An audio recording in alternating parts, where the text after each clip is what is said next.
மனிதனும் நாயும் மறைந்த பிறகு குமாரலிங்கம் கோட்டை மதில் ஓரமாக ஓடிய சிறு கால்வாய்க்குச் சென்று முகத்தையும் சிரசையும் குளிர்ந்த நீரால் அலம்பிக் கொள்ள விரும்பினான். ஆனால் தன் மனம் தெளிவடையும் என்றும் மேலே யோசனை செய்து எங்கே போவதென்று தீர்மானிக்கலாம் என்றும் எண்ணினான். அந்த விதமே கால்வாயை நோக்கிச் சென்றான். போகும்பொழுது சோலைமயில் மகாராஜாவை அந்த சந்தர்ப்பத்தில் அவன் பார்த்தான் என்பதும் இளவரசி மாணிக்கவல்லிக்கும் அவருக்கும் நடந்த பேச்சுவார்த்தைகளும் திரும்ப திரும்ப அவனுக்கு ஞாபகம் வந்து கொண்டிருந்தது. மாரணேந்தல் மகாராஜா உலகநாத தேவர் சோலைமலை கோட்டையில் வெகு காலமாக பூட்டி கிடந்த சின்ன நாச்சியார் அரண்மனையில் சுமார் 15 தினங்கள் வசித்தார். அந்த அரண்மனை வாசம் ஒரு விதத்தில் அவருக்கு சிறைவாசமாகத்தான் இருந்தது. சிறைவாசத்திலும் தனி சிறைவாசம்தான். ஆனாலும் சொர்க்கத்தின் ஆனந்தத்தை அவர் அங்கிருந்த நாட்களில் அனுபவித்து கொண்டிருந்தார். பகலெல்லாம் அந்த அரண்மனைக்கு மேல் மாடத்தில் அவர் அங்குமிங்கும் நடந்து கொண்டிருப்பார். அவருடைய கால்கள் நடந்து கொண்டிருக்கையிலேயே உள்ளம் என்னவோ ஆகாச கோட்டைகளைத்தான் கட்டி கொண்டிருக்கும். ஒரு குறிப்பிட்ட பலகணியில் அருகே அவர் அடிக்கடி வந்து நின்று எதிரே தோன்றிய பெரிய அரண்மனையை நோக்குவார். அதன் மேல் மாடியில் முகப்பில் சில சமயம் ஒரு பெண்ணின் உருவம் உலாவிக் கொண்டிருக்கும். இளவரசி மாணிக்கவல்லி தமக்காகவே அங்கு வந்து நிற்கின்றாள், உலவுகிறாள் என்பதை எண்ணும் போதெல்லாம் அவருடைய உள்ளம் துள்ளி குதிக்கும். தினம் 3 வேளையும் வீரம்மா அக்கம்பக்கம் பார்த்து கொண்டு புறப்படுவாள். சின்ன அரண்மனைக்கு ஒழுங்காக சாப்பாடு கொண்டு வந்து வைத்துவிட்டு போவாள். சூரியன் அஸ்தமித்து இரவு ஆரம்பித்ததோ இல்லையோ சிறை கதவு திறக்கப்படும். உடனே உலகநாத தேவர் கோதண்டத்திலிருந்து கிளம்பிய ராமபாணத்தைப் போல் நேரே வசந்த மண்டபத்துக்கு போய் சேருவார். சீக்கிரத்திலேயே மாணிக்கவல்லியும் அங்கு வந்து விடுவாள். அப்புறம் நேரம் போவதே அவர்களுக்கு தெரியாது. வருங்காலத்தை பற்றி எத்தனையோ மனோராஜ்ய இன்பக் கனவுகளை கண்டார்கள். இடையிடையே ஒருவரை ஒருவர் நேரமாகிவிட்டது பற்றி எச்சரித்தும் கொள்ளுவார்கள். எனினும் வெகு நேரம் சென்ற பிறகுதான் இருவரும் தத்தம் இடத்திற்கு திரும்புவார்கள். இப்படி ஒவ்வொரு தினமும் புதிய ஆனந்த அனுபவங்களை அவருக்கு தந்துவிட்டு போய்க் கொண்டிருந்த காலத்தில் ஒரு நாள் பகல்வேளை முழுவதும் இளவரசி அரண்மனை மேல்மாடி முகப்பில் காணாததால் உலகநாத தேவர் ஏமாற்றமும் கவலையும் அடைந்தார். அஸ்தமித்த பிறகு வழக்கம்போல் வசந்த மண்டபத்துக்கு போய் அவர் காத்திருந்ததும் வீணாயிற்று. ஏதேதோ விவரமில்லாத பயங்களும் கவலைகளும் மனதில் தோன்றி அவரை வதைக்க ஆரம்பித்தன. மனதை துணிவுபடுத்தி கொண்டு பெரிய அரண்மனைக்கு சமீபமாக சென்று தீப வெளிச்சம் தெரிந்த ஒரு பலகனியின் அருகே மறைந்து நின்றார். இருவர் பேசும் குரல்கள் கேட்டன. ஒரு குரல் மாணிக்கவல்லியின் இனிமைமிக்க குரல்தான். இன்னொன்று ஆண் குரல். அவளுடைய தகப்பனாரின் குரலாகத்தான் இருக்க வேண்டும். அடர்த்தியான செடிகளின் மறைவில் நன்றாக ஒளிந்து நின்று கொண்டு அவர்களுடைய பேச்சை கவனிக்கலானான். அவன் எதிர்பார்த்தபடியே தந்தையும் மகளும் தான் அங்கு உட்கார்ந்து பேசிக்கொண்டிருந்தனர். ஆகா, அவ்வளவு அழகும் சாந்த குணமும் பொருந்திய இனிய மகளை பெற்ற தகப்பனாரின் முகம் எவ்வளவு கடுகடுப்பாகவும் குரோதமும் கொதித்து கொண்டிருக்கின்றது. இதை பற்றி அதிகமாக சிந்திப்பதற்குள்ளே அவர்களுடைய சம்பாஷணையில் சில வார்த்தைகள் அவருடைய காதில் விழுந்தன. உள்ளே பேச்சை காது கொடுத்து கவனித்து கேட்க ஆரம்பித்தார். சோலைமலை மகாராஜாவுக்கு அவருடைய அருமை மகளுக்கும் பின்வரும் சம்பாஷணை தான் நடந்தது. தந்தை, ஏதேதே உலகநாத தேவனுக்காக நீ பரிந்து உருகி பேசுவதை பார்த்தால் கொஞ்ச நாளில் அவனை கல்யாணம் செய்து கொள்கிறேன் என்று கூட சொல்வாய் போல இருக்கிறதே. மகள், நீங்களும் தான் எனக்கு அடிக்கடி மாப்பிள்ளை தேட வேண்டிய கஷ்டத்தை பற்றி சொல்லுகிறீர்கள் அல்லவா? உங்களுக்கு அந்த கஷ்டம் இல்லாமல் போனால் நல்லது தானே அப்பா. தந்தை, என் கண்ணே, உன் தாயார் காலமான பிறகு உன்னை வளர்ப்பதற்கு நான் எவ்வளவு கஷ்டப்பட்டேன். அதைப்போல் இந்த கஷ்டத்தையும் நானே சுமந்து கொள்கிறேன். உனக்கு அந்த கவலை வேண்டாம். எனக்கு கவலை இல்லாமல் எப்படி இருக்கும் அப்பா? நீங்கள் பார்க்கும் மாப்பிள்ளை என் மனதுக்கு பிடித்திருக்க வேண்டாமா? நான் தானே கல்யாணம் செய்து கொள்ள வேண்டும். அதற்கு பிறகு ஆயுள் முழுவதும் அவரோடு நான் தானே இருந்தாக வேண்டும். என் செல்ல கண்மணி, உன்னை கல்யாணம் செய்து கொள்கிற கழுதை உன்னை சரிவர கவனித்து கொள்ளாவிட்டால் அவன் தவணையில் 4 அறை கொடுத்து விட்டு உன்னை திரும்ப இங்கே அழைத்து கொண்டு வந்து விடுவேன். இப்போது இருப்பது போல் எப்போதும் நீ இந்த சோலைமலை கோட்டையில் மகாராணியாகவே இருக்கலாம். அது எப்படியப்பா? ஒருவருக்கு வாழ்க்கைப்பட்ட பிறகு நான் திரும்பவும் இங்கே வந்து சந்தோஷமாக இருக்க முடியுமா? அந்த அரண்மனையில் உன்னுடைய சந்தோஷத்துக்கு என்ன குறைவு மாணிக்கம்? பெண்ணாய் பிறந்தவர்கள் புருஷன் வீட்டுக்கு போவது தானே முறைமையப்பா. அது முறைமைதான் கண்ணே. ஆனால் தகப்பனார் பார்த்து கல்யாணம் செய்து கொடுக்கின்ற போது அப்படி கொடுக்கிற புருஷனுடைய வீட்டுக்கு மகள் போக வேண்டும். நாமெல்லாம் மானம் ஈனமற்ற வெள்ளைக்கார ஜாதி அல்ல. வெள்ளைக்கார ஜாதியில் பெண்கள் தாங்களே புருஷர்களை தேடிக்கொள்வார்களாம். மோதிரம் மாற்றிக்கொண்டால் அவர்களுக்கு கல்யாணமாகிவிட்டது போலவாம். இப்படி சொல்லிவிட்டு சோலைமலை மகாராஜா ஹ ஹ ஹா என்று பெரிதாக குரல் எடுத்து சிரிக்க ஆரம்பித்தார். அவருடைய சிரிப்பு ஒருவாறு அடங்கிய பிறகு மறுபடி சம்பாஷணை தொடர்ந்தது. அப்பா, வெள்ளைக்கார ஜாதியை பற்றி அடிக்கடி புகழ்ந்து பெருமைப்படுத்தி பேசுவீர்களே, இன்றைக்கு நீ இப்படி பேசுகிறீர்கள்? நானா வெள்ளைக்காரர்களை புகழ்ந்து பேசினேன்? அதற்கென்ன, அவர்கள் சண்டையில் கெட்டிக்காரர்கள், துப்பாக்கியும் பீரங்கியும் வைத்திருக்கிறார்கள் என்று சொல்லியிருப்பேன். மற்றபடி அவர்களுக்கு மேல் கல்யாணம் முதலிய காரியங்களில் விவசாயே இல்லாமல் இருக்க வேண்டும் என்று நான் சொல்லவில்லையே. அப்பா, கல்யாண விஷயத்தில் வெள்ளைக்காரர்கள் விவசாய இல்லாதவர்கள் என்று எப்படி சொல்லலாம்? நம்முடைய தேசத்திலும் பழைய காலத்தில் அப்படித்தானே நடந்தது. ராஜகுமாரிகள் சுயம்பரத்தில் தங்கள் மனதுக்கு உகந்த புருஷனை தேர்ந்தெடுத்து மாலையிடவில்லையா? தமயந்தியும் சாவித்திரியும் விவசாய இல்லாதவர்களா? இதை கேட்ட சோலைமலை மகாராஜா சிறிது நேரம் திகைத்து போய் நின்றார். பின்பு, மாணிக்கம், வெளி உலகம் என்னதென்று தெரியாமல் இந்த அரண்மனையில் அடைபட்டு கிடக்கும் பொழுதே நீ இவ்வளவு கெட்டிக்காரியாக இருக்கிறாயே, உனக்கு தகுந்த புருஷனை நான் எங்கிருந்து பிடிக்கப் போகின்றேன்? பழைய நாட்கள் போல மதுரை பட்டினத்தில் பாண்டிய ராஜ்யத்தை ஸ்தாபித்துவிட்டு எந்த மறவர் குலத்து வீரன் உன்னை பட்டத்து ராணியாக்குகிறேன் என்று வருகின்றானோ அவனுக்குத்தான் உன்னை கட்டி கொடுப்பேன். வேறு எந்த கழுதியாவது வந்தால் அடித்து துரத்துவேன் என்று சொல்லிவிட்டு இடி இடி என்று சிரித்தார். மறுபடியும், அதெல்லாம் கிடக்கட்டும் மாணிக்கம், நீ உன் உடம்பை சரியாக பார்த்துக்கொள். இரவில் வெகு நேரம் வரையில் தோட்டத்தில் சுற்றிவிட்டு வருகிறாயாமே, அது நல்லதல்ல. இளம்பெண்கள் இரவில் சீக்கிரம் படுத்து தூங்க வேண்டும். இன்றைக்காவது சீக்கிரமாக போய் படுத்துக்கொள் என்றார். இராத்திரியில் எனக்கு அதிகமாக தூக்கம் வருகிறது இல்லையப்பா, அதனால்தான் நிலா நாட்களில் சந்திரனையும் நட்சத்திரங்களையும் பார்த்து கொண்டு சிறிது நேரம் தோட்டத்தில் உலாவி விட்டு வருகிறேன் என்றாள் மாணிக்கவல்லி. அடடே, அதுதான் கூடாது. சிறு பெண்கள் நிலாவில் இருக்கவே கூடாது, சந்திரனையே பார்க்கக்கூடாது. அப்படி சந்திரனையே பார்த்து கொண்டிருந்த பெண்கள் சிலருக்கு சித்தப்பிரமை பிடித்திருக்கிறது என்று சொல்லி வந்த மகாராஜா திடீரென்று பேச்சை நிறுத்திவிட்டு, அது என்ன சத்தம் என்று கேட்டுக்கொண்டு பல்கனியின் வழியாக வெளியே பார்த்தார். மாணிக்கவல்லியின் முகத்தில் பெரும் கிளர்ச்சியுடன், ஒன்றுமில்லையப்பா, வெளியில் ஒரு சத்தமும் கேட்கவில்லையே என்றாள். உண்மை என்னவெனில், சற்று முன்னால் மகாராஜா அங்கிருந்து போவதற்காக எழுந்ததை பார்த்த உடனேயே தோட்டத்தின் செடிகளில் மறைவில் நின்று கொண்டிருந்த உலகநாதத்தேவர் இன்னும் சிறிது பின்னால் நகர்ந்தார். அப்பொழுது செடிகளின் இலைகள் அசைந்ததால் உண்டான சலசலப்பை கேட்டுவிட்டுத்தான் அது என்ன சத்தம் என்று சோலைமலை மகாராஜா கேட்டார். மேற்படி கேள்வி உலகநாத தேவரின் காதில் விழுந்தபோது அவருடைய குடலும் நெஞ்சும் நுரையிலும் மேலே கிளம்பி தொண்டைக்குள் வந்து அடைத்து கொண்டது போல் இருந்தது. அப்போது நினைத்து பார்த்தாலும் குமாரலிங்கத்துக்கு மேனே சொல்வது போன்ற தொண்டை அடைந்த உணர்ச்சி ஏற்பட்டது. எப்படியோ சமாளித்து கொண்டு தட்டு தடுமாறி நடந்தான் குமாரலிங்கம். சலசலவென்ற சத்தத்துடன் ஓடிய தெளிந்த நீரை உடைய சின்னஞ்சிறு கால்வாயின் கரையை அடைந்தான். குளிர்ந்த நீரில் முகத்தை நன்றாக அலம்பிக் கொண்ட பிறகு தலையிலும் நீரை வாரி வாரி ஊற்றிக்கொண்டான். ஓஹோ, இங்கேயே வந்திருக்கிறீர்கள் என்ற இனிய குரலை கேட்டு குமாரலிங்கம் தலை நிமிர்ந்து பார்த்தான். கையில் ஒரு சிறு சட்டியுடன் பொன்னம்மாள் கரை மீது நின்று கொண்டிருந்தாள். குமாரலிங்கத்தின் வாயிலிருந்து அவனை அறியாமல், மாணிக்கவல்லி வந்துவிட்டாயா என்ற வார்த்தைகள் வெளிவந்தன. பொன்னம்மாள் சிறிது நேரம் திறந்தவாய் மூடாமல் அதிசயத்துடன் குமாரலிங்கத்தையே பார்த்து கொண்டு நின்றாள். குமாரலிங்கம் தன்னுடைய தவறை உணர்ந்தவனாக கரை மீது ஏறி அவள் அருகில் வந்தான். பொன்னம்மா, சட்டியில் என்ன சோறு கொண்டு வந்திருக்கிறாயா? அப்படியானால் கொடு, நீ நன்றாக இருப்பாய், பசி பிராணன் போகிறது என்றான். பொன்னம்மாள் அதற்கு பதில் சொல்லாமல், சற்று முன்னால் ஒரு பெண் பிள்ளையின் பெயர் சொன்னாயே, அந்த பெண் யார் என்று கேட்டாள். என்னமோ பைத்தியக்காரத்தனமாக சொன்னேன்.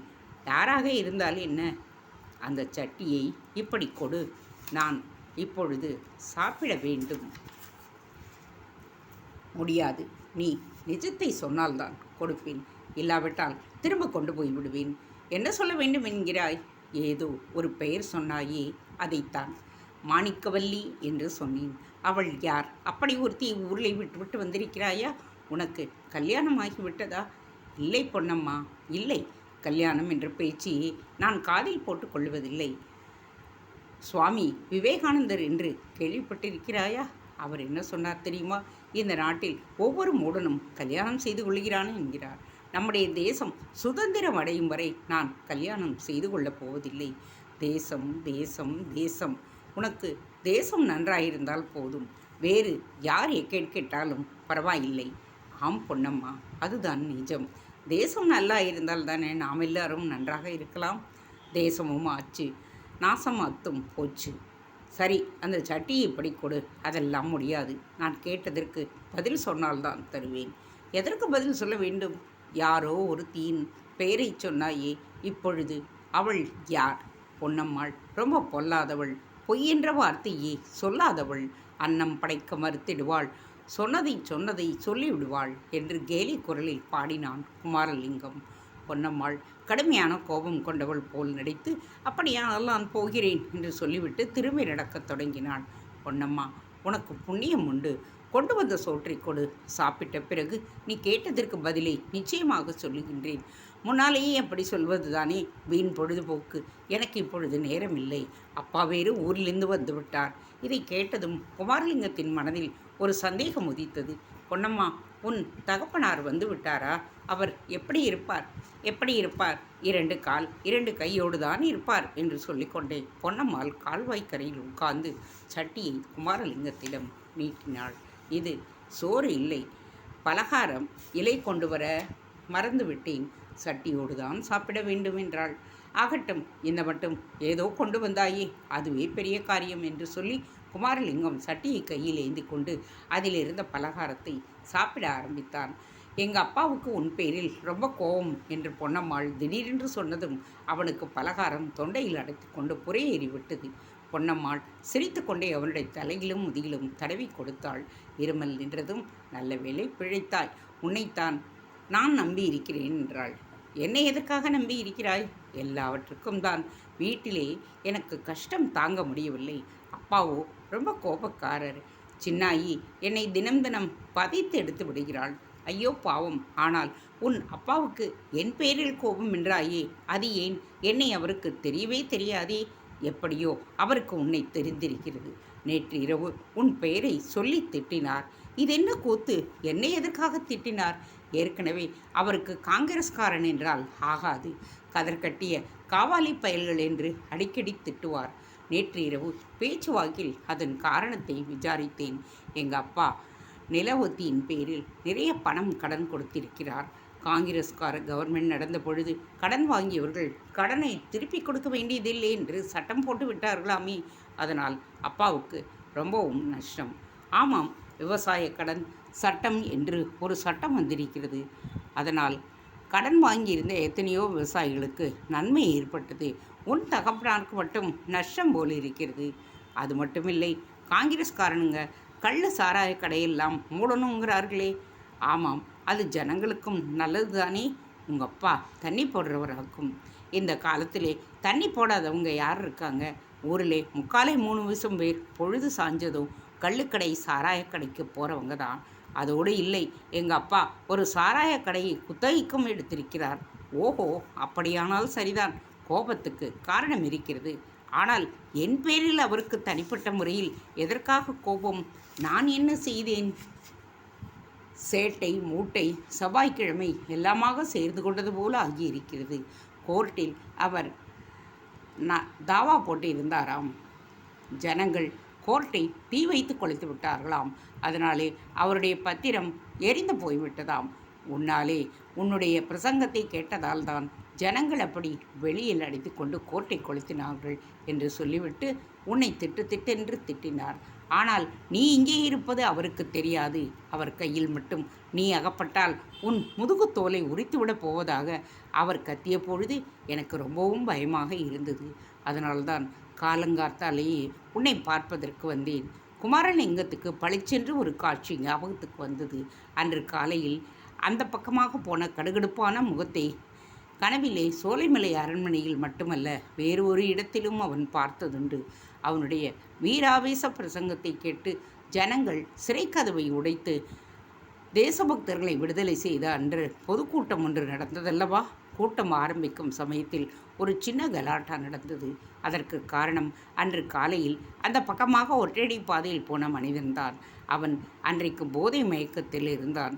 இங்கிலீஷ்காரனிடத்தில் துப்பாக்கி, பீரங்கி, ஏரோப்ளேன், வெடிகுண்டு எல்லாமே இருக்கிறது. காங்கிரஸ்காரர்களிடத்தில் துருப்பிடித்த கத்தி, கபடா கூட கிடையாது. சவரம் பண்ணுகிற கத்தி கூட ஒரு பயல்கிட்டேயும் இல்லை.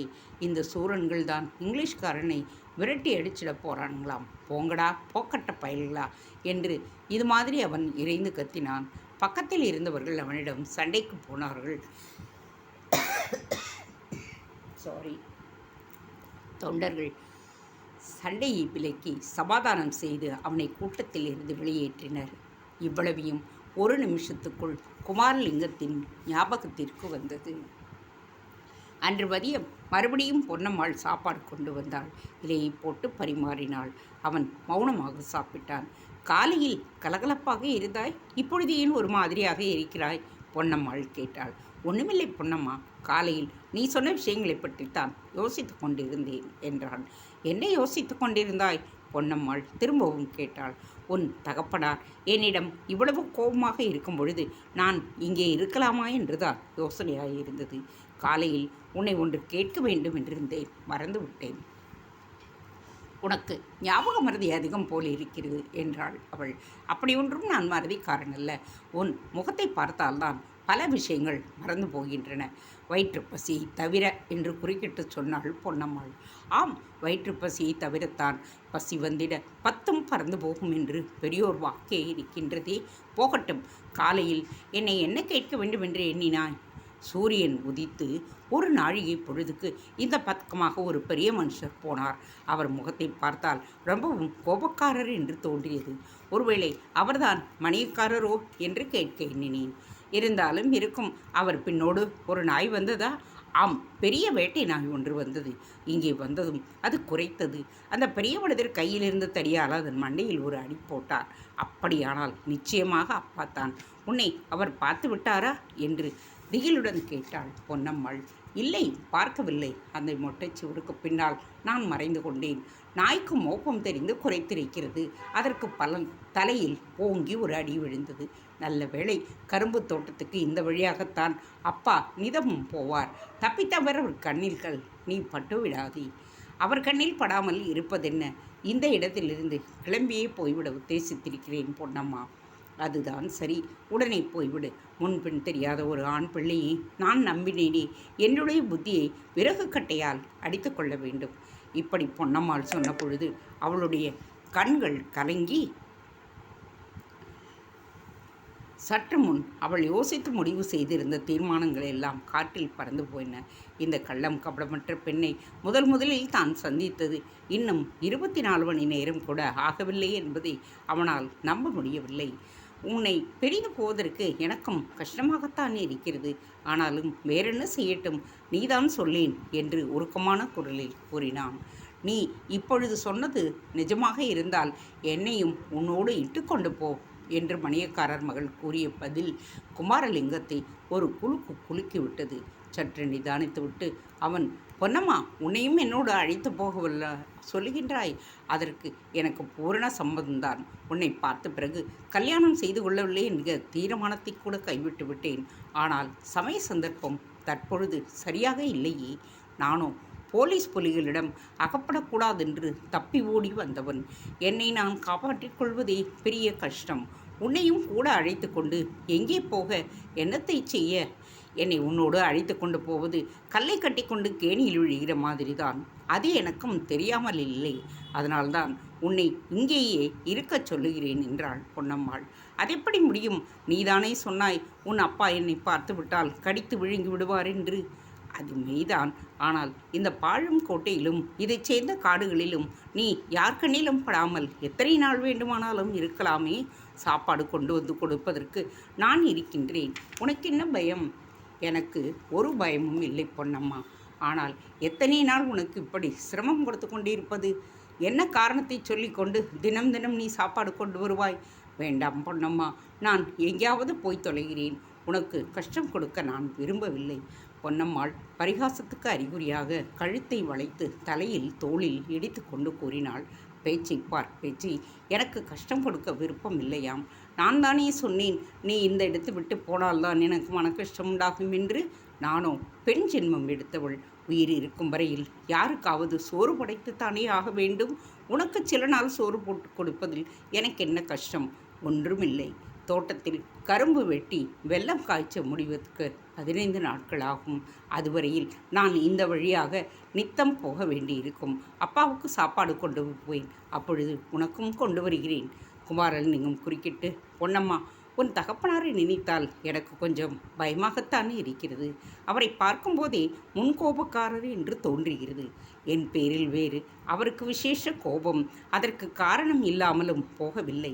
தப்பித்தவறி என்றைக்காவது ஒரு நாள் நாம் இருவரும் பேசிக் கொண்டிருப்பதை அவர் பார்த்துவிட்டால் என்ன கதி? என்னை பற்றியே நான் சொல்லவில்லை. உனக்காகத்தான் நான் பயப்படுகிறேன் என்றான்.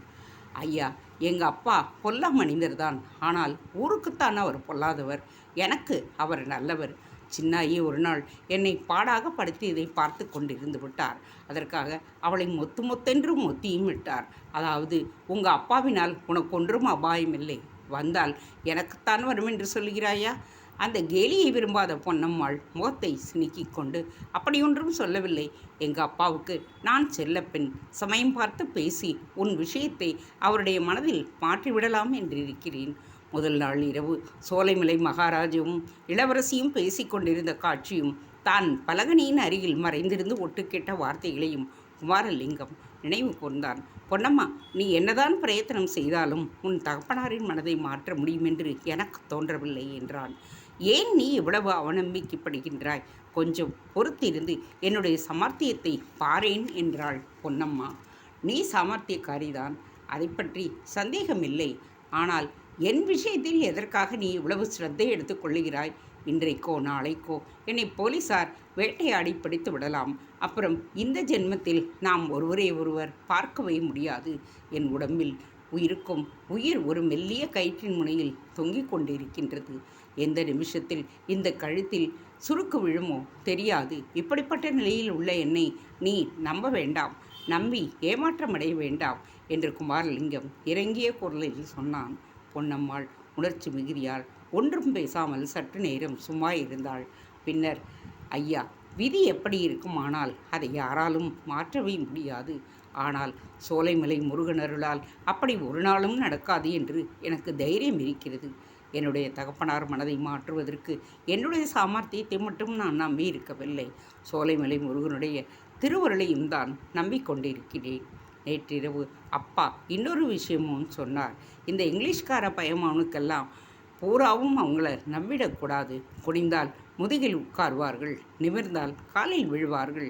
இவர்களை இந்த பாடுபடுத்தி வைக்கின்ற காங்கிரஸ்காரர்களின் கையிலேயே மறுபடியும் கவர்மெண்ட்டை கொடுத்தாலும் கொடுப்பார்கள். இன்றைக்கு தலைமறைவாய் ஒளிந்து கொண்டிருக்கின்ற குமாரலிங்கம் நாளைக்கு ஒருவேளை ஜில்லா கலெக்டராகவோ மாகாண மந்திரியாகவோ வந்தாலும் வருவான். அப்படி வந்தால் சோலைமலை முருகன் தான் நம்மை காப்பாற்ற வேண்டும். காங்கிரஸ்காரனுங்க மறுபடியும் அதிகாரத்துக்கு வந்தால் என்னென்ன அக்கிரமம் செய்வான்களோ தெரியாது என்று அப்பா ஆத்திரமாக பேசினார். அதோடு காங்கிரஸுக்கும் சர்க்காருக்கும் ஏதோ ராசி பேசி நடக்கிறதாக கேள்வி என்றும் சொன்னார். ஐயா, நீ ஒருவேளை மந்திரியாகவோ ஜில்லா கலெக்டராகவோ வந்தால் அக்கிரமம் ஒன்றும் செய்ய மாட்டாயல்லவா? அப்பாவை கஷ்டத்துக்கு உள்ளாக்க மாட்டாயல்லவா? பொன்னம்மாளின் கண்களில் நீர் ததும்ப கேட்டாள். மாட்டேன் பொன்னம்மா, மாட்டேன். பிராணன் போய்கொண்டிருக்கிற சமயத்தில் சோறு கொண்டு வந்து போட்டு உயிர் பிச்சை கொடுத்த பொன்னம்மாளின் தகப்பனாரை ஒரு நாளும் கஷ்டப்படுத்த மாட்டேன். அவர் மேல் ஒரு சின்ன எறும்பு உட்கார்ந்து கடிப்பதற்கு கூட இடம் கொடுக்க மாட்டேன் என்றான் குமாரலிங்கம். மேலே கண்ட சம்பாஷணை நடந்த பிறகு 7-8 தினங்கள் வரை அந்த பாழடைந்த சோலைமலை கோட்டையிலேயே குமாரலிங்கத்தின் வாழ்க்கை சென்று கொண்டிருந்தது. ஆனந்தமாகவும் குதூகலமாகவும் சென்று கொண்டே இருந்தது என்றுதான் சொல்ல வேண்டும். மணியக்காரர் மகளிடம் அவனுக்கு நட்பு நாளுக்கு நாள் வளர்ந்தது. ஒவ்வொரு நாளும் பொன்னம்மாள் சாப்பாடு கொண்டு வந்த பொழுது குதூகலத்தையும் கொண்டாட்டத்தையும் கூடவே கூட்டிக் கொண்டு வந்தாள். பிரதி தினமும் அவளுடைய கால் மெட்டியின் சத்தத்தோடு கலகலவென்ற சிரிப்பின் ஒலியும் சேர்ந்து வந்தது. எனவே அந்த பாழும் கோட்டையில் ஒளிந்திருந்து கழித்த ஒவ்வொரு நாளும் உற்சாகம தினமாகவே குமாரலிங்கத்துக்கு சென்றது. சோலைமலை கோட்டைக்கு அவன் வந்து சேர்ந்த அன்று பகலிலும் இரவிலும் கண்ட அதிசய காட்சிகளை பிற்பாடு அவன் காணவில்லை.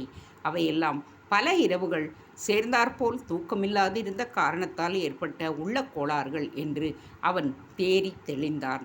ஆனால் இந்த விஷயத்தில் அவனுக்கு எவ்வளவுக்கு எவ்வளவு தெளிவு ஏற்பட்டதோ அந்த அளவுக்கு பொன்னம்மாளுக்கு பிரமை அதிகமாகி வருவதை அவன் கண்டுகொண்டான். சோலைமலை இளவரசியை பற்றியும் மாரணேந்தல் மகாராஜாவை பற்றியும் குமாரலிங்கம் கனவில் கண்ட காட்சிகளை திரும்ப திரும்ப அவளை சொல்ல வைத்து பொன்னம்மாள் அடங்காத அவளுடன் கேட்டுக்கொண்டே இருந்தாள். அதோடு அவன் கண்டபோதெல்லாம் வெறும் கனவெல்லா அது என்றும் சுமார் 100 வருஷத்துக்கு முன்னால் உண்மையாக நடந்தவை என்றும் பொன்னம்மாள் சாதித்து வந்தாள். அவள் கொண்டிருந்த இந்த குருட்டு நம்பிக்கை கூட குமாரலிங்கத்தில் உல்லாசம் அதிகமாவதற்கு காரணமாகவும் இருந்தது. சில சமயம் அவன் மாரணேந்தல் மகாராஜாதான் குமாரலிங்கமாக பிறந்திருக்கிறான், சோலைமலை இளவரசிதான் பொன்னம்மாளாக பிறந்திருக்கிறார் என்று தமாஷாக சொல்லுவான். வேறு சில சமயம் பொன்னம்மாளை பார்த்ததும் இளவரசி வருக என்பான். மாணிக்கவல்லி அரண்மனையில் எல்லோரும் சௌக்கியமா என்றும் கேட்பான். குமாரலிங்கம் இப்படியெல்லாம் பரிகாசமாக பேசிய போதிலும் பொன்னம்மாளின் கபடமற்ற உள்ளத்தில் அவ்வளவும் ஆழ்ந்து பதிந்து கொண்டுதான் வந்தது. தேங்க்ஸ் ஃபார் வாட்சிங். Please subscribe.